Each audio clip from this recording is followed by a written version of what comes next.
Welcome back to another episode of the White Sox March to October, and we have done it once again. We've made it to the postseason as the #1 seed, which puts us only 11 more wins away from our 5th World Series title in a row. Something that has been done before, but hasn't been done since the Yankees in the 50s. On top of this, though, we're riding a winning streak in postseason play that has spanned 3 different seasons now of 32 straight wins. We have swept our way through the postseason the last 2 seasons in a row, and then going back to the year before that, we hadn't lost since game 2 of the ALDS. And I'm not gonna lie, that does make me a little bit nervous, because for really the whole back half of this regular season, I finally started struggling again. We were dropping some games. I even lost the last game of the season. So obviously I want to keep this winning streak going, but man, I gotta be careful, because I gotta worry about actually winning the series. But with this being the start of a new postseason, we're gonna take a second here before hopping into the first game. Gonna get a lay of the land here, look at our rosters, look at our opponents' rosters, and actually we'll start right here with what's been on screen this whole time, and we can take a look at what's happened in the postseason so far. So it looks like so far the Royals beat Cleveland to face us, and then the Yankees as the 6th seed beat the Jays, which sets them up in a matchup against the Astros. I swear, man, it is inevitable that you face either the Astros or the Yankees in the ALCS every single season. Over on the other side, though, is the Giants taking down the Braves, and then the Phillies beat the Brewers to advance on. So we've got Giants, Dodgers tied at 1 so far in their division series, and then 2 seed Cincinnati up 2-0 on the Phillies. So actually, no matter what team makes it out of the NLCS, as long as we make it to the World Series, it'll be a new World Series matchup for us. But I want to look at the standings real quick, because I'm shocked the Yankees even made it. Every time I checked in on the standings, that AL East was not looking so good. So the fact that they had 2 teams make it is kind of confusing to me. Well, that'll do it. The Yankees made it with a losing record. I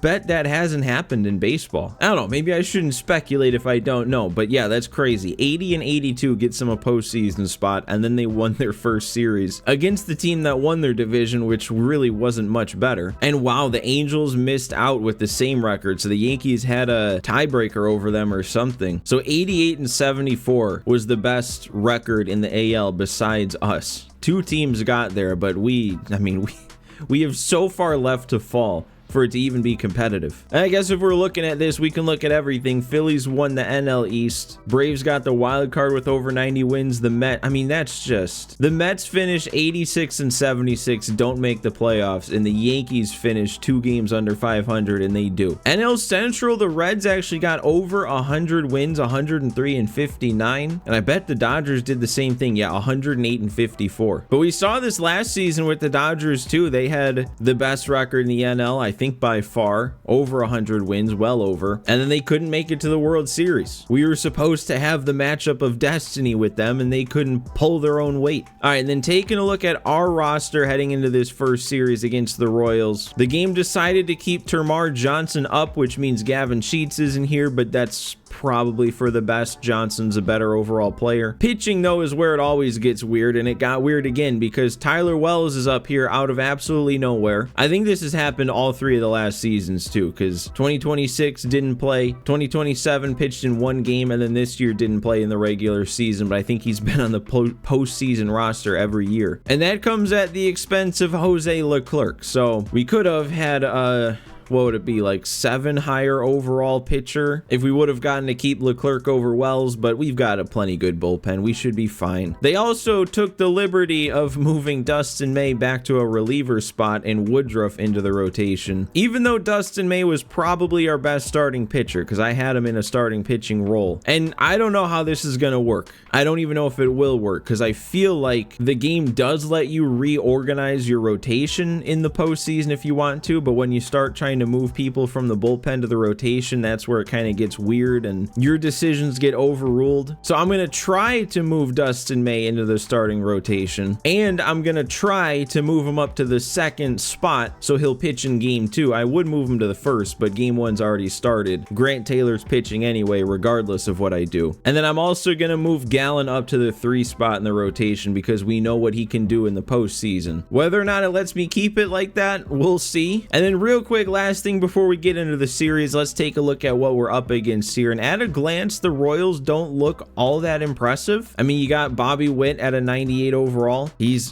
putting up season after season of just great baseball. 58 doubles this year too. That is crazy. Will Smith is the only one in the high 80s, and then everybody else that's an 80 is low 80s. They've got 370 overalls. I guess they do have, I didn't see Freddie Fermin on the bench. Interesting they don't find a way to get him into the starting lineup. You'd think, yeah, this guy, he's not much of a hitter and he's DHing. I don't know, kind of the same type of weird, outdated almost lineup construction that we keep seeing out of these CPU controlled teams in March to October postseasons. And when it comes to their pitching, they do have a couple of 90 plus overalls, although I feel like Tristan McKenzie is usually very easy to hit. But I would say we have to make sure we win game 1 because they're throwing an 80 overall, and then games 2 and 3 would be their 2 over 90s. So we got to get to this guy, or at least I doubt he'll still be pitching because I think we're in the 8th inning to start. But we got to get a win in this game so we're not in a hole facing the 2 better pitchers. Their bullpen at a glance doesn't look crazy, but it also doesn't look too bad, and it's kind of back heavy. This is legitimately one of the better bullpens I feel like I've seen from another team. Usually there's a lot of weak spots, but like, I don't know, they've got some arms, I feel like. So all of that taken care of, we're ready to go. It's a 0-0 tie. Top of the 8th, we got 2 innings to take the lead, or ideally an inning and a half, because we'll score in the bottom half of the 8th, wrap it up in the top of the 9th. All right, let's get to it then, man. I don't really feel the need to look at the box score because it's 0-0 on 2 hits apiece. I also think I'm content leaving Grant Taylor in. He's got plenty of energy left. He's been having a great game so far. Oh my God, 9-hole hitters fouling off pitch after pitch now. I thought this big looping curve was a good strikeout pitch. Taylor, there it is. I think it also popped up saying that was a 10 strikeout game. I feel like that's a specialty from our starting pitching in the postseason. Everybody punches out double digits. Okay, we're going to need to make a play. Oh, I thought Michael Garcia was going to be faster. That was relatively routine. Can't remember if I mentioned it. I don't think I have actually, but plan is to play the entire series today. And that's going to be the plan for the rest of this playoff series because I got to get this finished up. We got to get this done before not just MLB 25 comes out, but as I've said, I want to give myself time to stream another season of this so that we can get that 6th season in, and at the same time I can get some streaming back under my belt before the next game comes out, because I know I've said this so much before and it hasn't come true, but I really do want to make streaming a big piece of my content going into the new game. I don't want to ramble on too much about it, but I plan on a lot of March to October streaming along with a lot of Diamond Dynasty streaming. I've got a couple other ideas, but it's all got to start with the 6th season of the White Sox March to October, and that can only happen if we finish up the 5th season fast. So yeah, we're gonna try and do that. And Grant Taylor giving up walks, that's not gonna help, especially giving up walks to face the 3-hole hitter. Okay, where is this patience coming from here, man? Things seem like they were going to be easy to start this inning, and I mean, that's what I remember from the last game of the regular season, or the last episode, is for whatever reason, the CPU hitters all of a sudden were doing more of this at the plate. It's like we're getting a preview of GOAT difficulty all of a sudden for no reason. I mean, you don't leave your starter in the 8th inning after he's given up 2 walks in a row. And Bobby Witt Jr. is coming up next. So we're giving the ball to Duran. He's got the big clutch rating. Runner's on second now, so we need that. And Witt is much worse power-wise versus righties, but we're still not going to test that. Try and keep the ball low here. Or just miss the zone to him too, man. Are we... No. No, this isn't happening. Why is this happening? I have never had the struggles be on the mound. And just all of a sudden lately, the struggles have been on the mound. We can't get outs. That one was kind of a bad pitch, but on a 2-0 count, you wanna get something that ends up in the zone. Oh my God. I can't put anybody away. The first 2 outs came so easily this inning. There we go. Finally, just blow it past him, overpower him. I don't like that because you never know what sort of place my hitting is going to be in at the start of an episode. And now we have to at least score a run in these first 2 innings we play. It is still Daniel Lynch out there though, so I do have a chance to do something against him. Oh, and I almost did. I almost did on the first swing I took. I'm too early. and then I get jammed. That's a weird pitch. That high and in slider that stays in the zone, you can't take it, but then it's a weird pitch to actually hit. It's not like it was a hanger just because it was a high slider. No, missing it. Timing's there. Just didn't move the PCI far enough. This is... I'm not liking this. Need a big Colin Houck swing here, man. He's got it in him. He does this sort of thing. And he does! I actually kind of shocked myself right there. It wasn't the best swing, and I feel like that's why I didn't think I got it, even though it was a no-doubter. I knew I didn't put a perfect swing on it or anything really close, but look at what Colin Houck is doing. He shows up in the big moments. He's a great player as it is, but he becomes an all-time great player, it seems like, when we get to the playoffs. That was big. That was very big. I would not have liked to not respond at all after giving up the lead like that. Now we've brought it back even.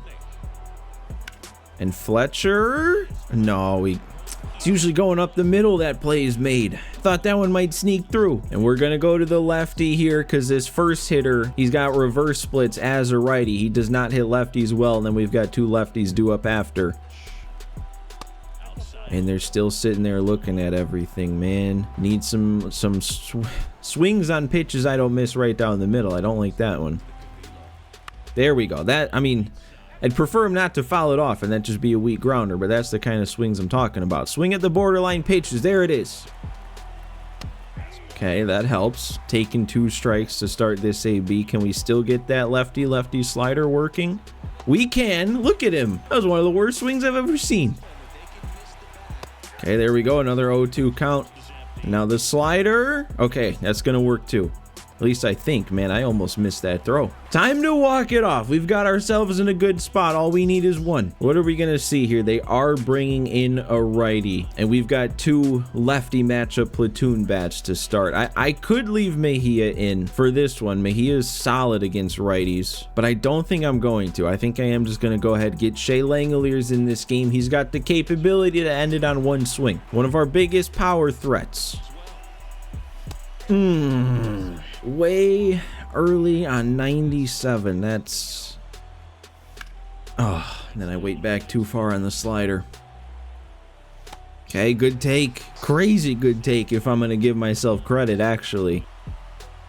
And then we draw the walk. I will take that, especially when we had a 1-2 count. Now that tying runs on the winning run. Walk-off runs on first with some decent speed. And I'm probably not leaving Nick Senzel in this spot. I just don't know. Do I want to go with the matchup and get the lefty up? Or do I want to go with the attributes and get a guy like Austin Hayes up? I think I'm going to go Spencer Jones. I've been swinging a hotter bat with him lately. I've hit a couple home runs in the last couple episodes with him. And I got one right down the pipe and I missed it. Remember when I was very early or too early on 97? Now apparently I wasn't ready for 98 because that's such a huge difference. And that's going to be an inning-ending double play. On a good swing with good timing, good PCI. It's going to send us to extras. All right, I'm going to give the ball to Andres Munoz then. We've got the arm talent in the bullpen to just keep going to big arm after big arm. And remember, in the playoffs, at least in this game, there is no free runner on second base. Is Carpenter really not going to get there? That didn't seem like a play that should have even been close. I guess I've just gotten way too used to having Dominic Fletcher in right. All right, there we go. Get the swing through the slider. Now let's see. Maybe we can get a double play grounder here before we have to face 3-hole hitter Will Smith. Just going to keep throwing this sinker low. Hope he makes contact, puts it in play on the ground. Oh, he did. 70 speed, though, with that kind of hit. I don't think. Yeah, not even close. All right, then, Munoz, you just got to be better than Will Smith. And I think he did. Caught me off guard that we switched into Houck for that one, but there it is. Now it's Vlad leading off with a chance to walk it off. I like this matchup here. I like anytime having Vlad up. Any matchup with Vlad at the plate is a good matchup for me if I can actually hit the ball. I'm just not honing in on that fastball speed. Yep, I'm late on it that time. Did I? Did I get it? Stay fair, ball. No, don't react like that. Ugh. Thought I did it. It's not even showing me the PCI, the timing. Oh, but I did it on the next pitch. Are you kidding me? He misses the walk-off home run by less than 5 feet, and then the very next pitch just hits it to center because that one has no chance of going foul. It's always Vlad. It's always been Vlad. I feel like this is just what always happens. It just feels like game 1 of the postseason is always a walk-off. That's just always how it seems to end up. We just get things started with that super exciting win. Our team rallies behind that, and that just sends us through the rest of the postseason. All right, and there we go. Postseason winning streak intact. It's up to 33 straight wins. And I feel compelled to mention every postseason run at the start that the momentum doesn't do anything, at least in my experience. You don't sim games in the postseason, and from what I've experienced, the parts of the games that are simulated, like the first 6-7 innings, however long it is, doesn't really seem to get influenced too much by how much momentum you have. I could be wrong. Maybe there is something that goes into it. It's just not something I feel like I've ever really noticed. Even though they're putting me in a better spot here, though, for game 2, we've got a 1-0 lead to get things going. We've got a longer game to play, though. This one's all the way in the top of the 6th, so let's just get right to it. Oh, and I forgot to check, but seeing Jake Eater on the mound means that all of my my pitching rotation adjustments just got wiped. Add that to the list of frustrating March to October things. Yeah, that sucks then if everything got wiped that I tried to change, because then that also means Zach Gallen, I think, was our 4th starter, so he'll be pitching even less. I mean, Jake Eater, I don't know. He didn't have the greatest regular season, but he's been around for a while, so he definitely has plenty of playoff experience at this point. Obviously, he's pitching a good game so far, but it's only been 5 innings so far for him. He's got a little under half of his energy left. I'm probably going to leave him in just because it is only the 6th inning, but I do want to take a look at where our run has come from. It's a Shea Langelier's bomb, and then also Spencer Jones with the double, so 2 of our 3 hits were from guys who didn't start in game 1. But Eater's gone 5 so far, punched out 6, only 3 hits allowed. So let's see if he has got it in him to continue this level of dominance. And that's, I don't like that start. I don't like just missing on a perfect release. Ooh, I like that though. I was worried about that changeup, but that was a pretty good spot it actually ended up in. Oh, and he's caught looking. That one was all over the zone. I don't know how you get caught looking on that on an 0-2 count. Oh, and Witt, I didn't realize let off against lefties. Scary matchup here. He's much better against lefties. And we're losing again. Can't get away when you make the mistake to a player like Bobby Witt Jr. That sucks. That one hurts. Because, yeah, that was totally me. I got a yellow pitch release on a changeup, and it stayed right over the middle of the plate. He's not going to miss that one. Yeah, look at that. All right, well, let's just try and get this final out here. And Fletcher with the good reaction in right. And hey, you know what? We were in this spot last game, but we were in it much later, so I shouldn't be worried. I'm not worried. And it is Tristan McKenzie still out there, and I said he was an easier pitcher to face, so hopefully I don't have to eat those words. Nope, yep, grounder up the middle. That play's always going to get made. Get out of play. That one's not going anywhere. Just get out of play. Oh my god. This is a rough start to an inning, guys. Wow, a double play, or not a double play, a diving play ground out, and then that one that was both feet away from being a home run and feet away from at least getting foul, and then I moved the PCI too high up with Vlad on a pitch I timed up. That's a brutal inning. All right, well, I think we take Eater out after he gave up the lead. Did Sam Hentges really only pitch in 1 inning in the regular season? I thought I brought him up a while ago. 12-6, though, and Houck's going to be able to make that play. And there we go. 12-6 might be his pitch.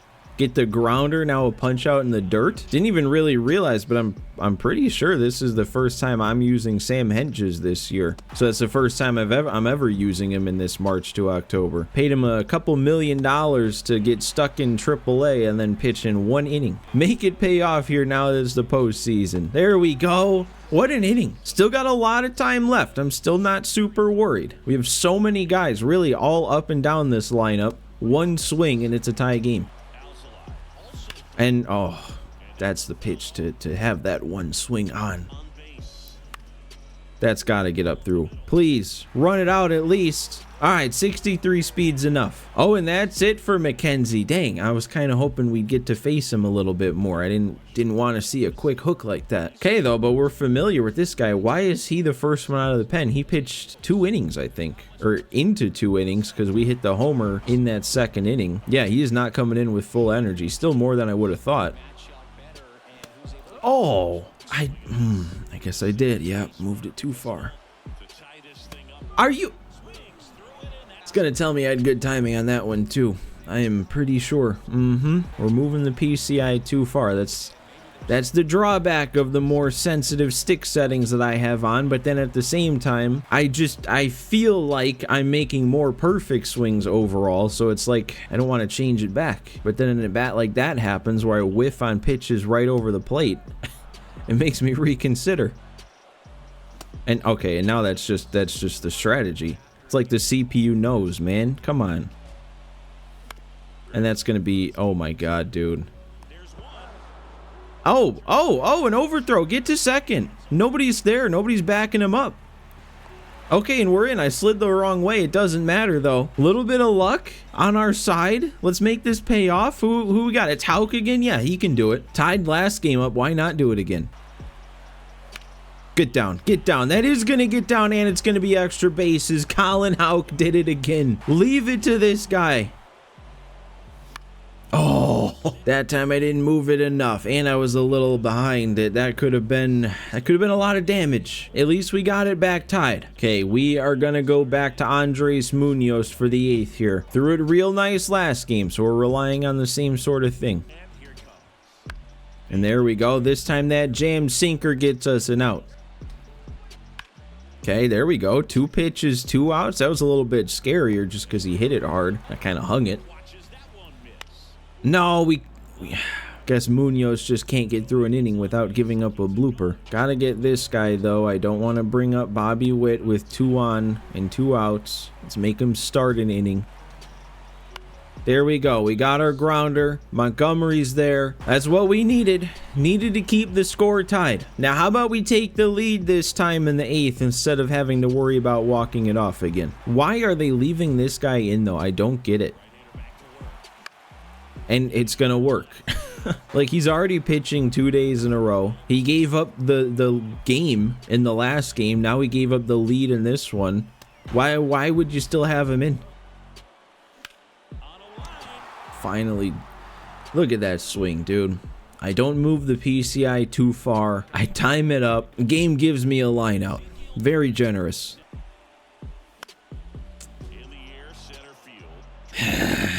Alright, 2 walk-offs in a row it is. I'm gonna stick with this strategy, though, of an inning per pitcher. Not gonna leave Munoz out there for too long. Oh, you know what I actually realized, though? It must have just been the ordering that got messed up. Maybe my changes were saved, but for some reason, I don't know why Eater started the game. I didn't want him to, but May is still in the rotation.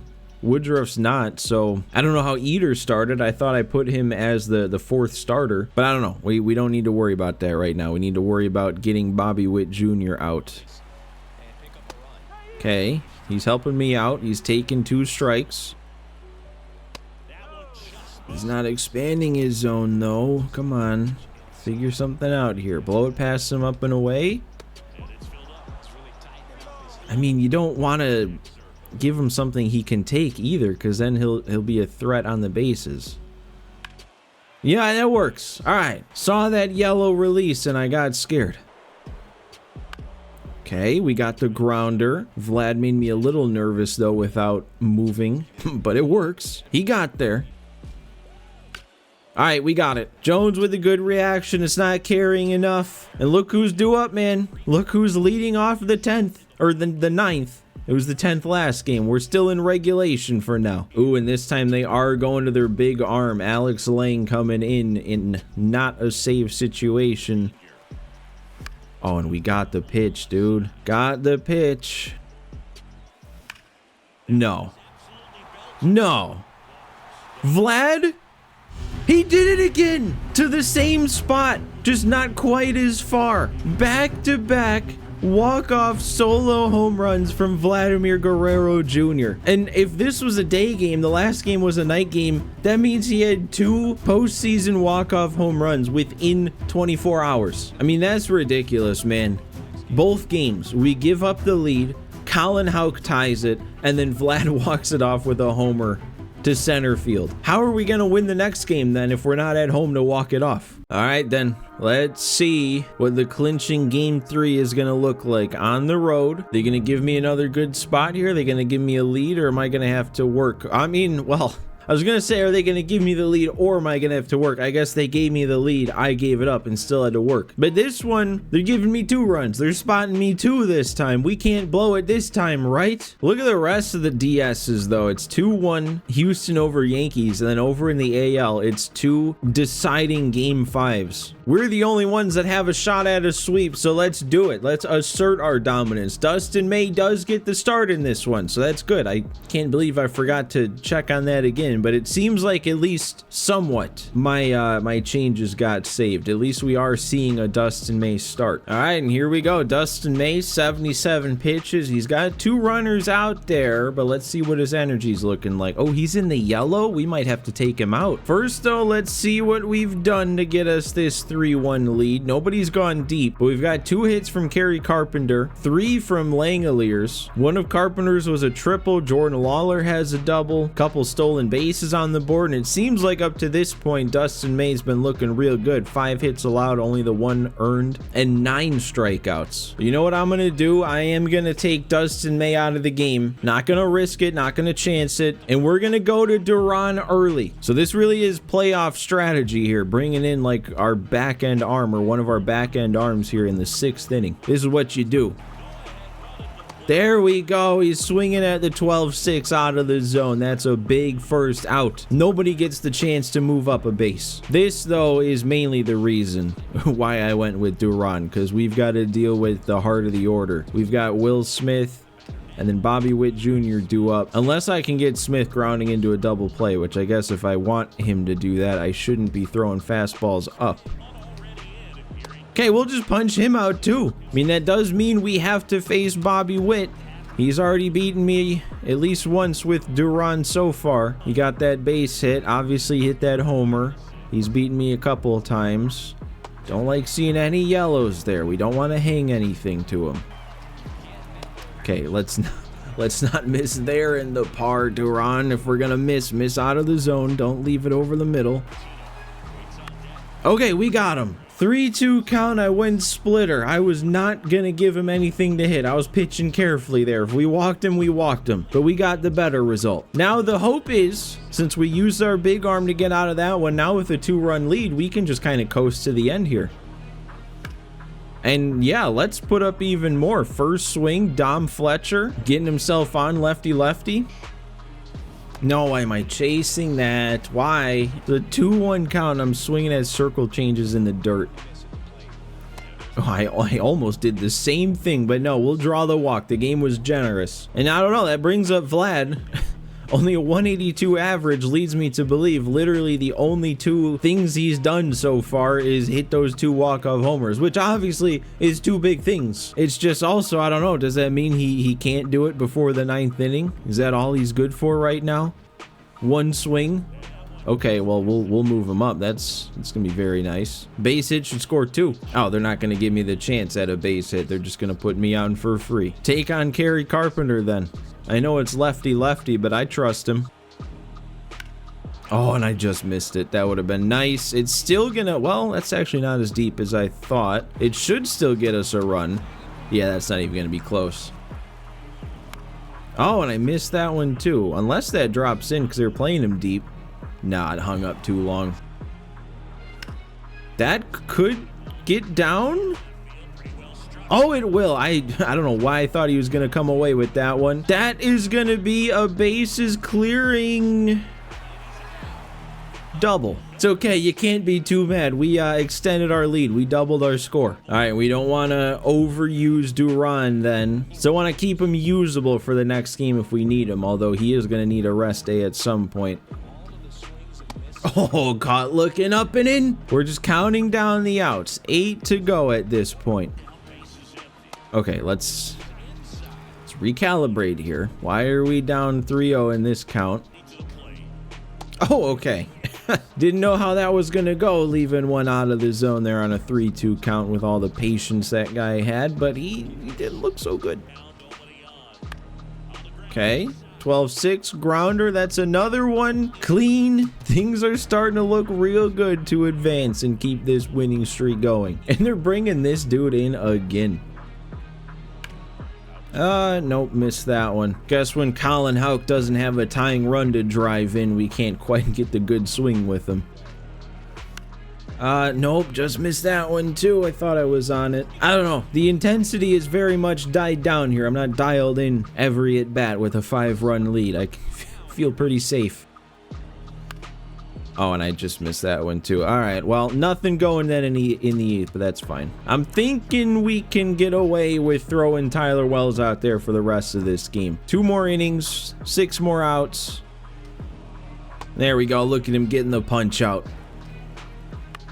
Okay, there we go. We grounded to Vlad. 4 outs to go. And look at that, dude. Another punch out. Even the guy I consider to be our worst option on the mound can come in and have an inning like that. Oh, there we go. Still got some life in our bats, up 5 like this. Give Vlad a guy on second for his 9th inning at bat. I mean, could you imagine if he does something again here? Obviously, this isn't as big of a spot, but if he just shows up once it's the 9th inning or later, that's a very good trait to have. And yep, there he is again. Not quite going deep this time, but another run driven in, finding the hole in the defense. And why not add on more just for good measure? And I'm on top of that one. That might be 2. If he tagged him, it probably had a shot at being 2. Oh, and Shea Langelier is going to keep it going. It's a pretty bad pitch to swing at. I don't know how you hit that. Maybe? No, it's fine though. I think we've done enough. I'm gonna leave Tyler Wells out there to hopefully get these last 3. Oh my God, look at that. What are we swinging at? That was a terrible pitch. Missed horribly. They don't even want to come back. They don't even want to try. Their season's over. There we go. We ground out from Will Smith, and hopefully this will be our last batter faced, and fittingly, if it is, it'll be their star player. Let's sit down Bobby Witt Jr. to end their season. Or give up a perfect swing, because why not? We can't have nice things.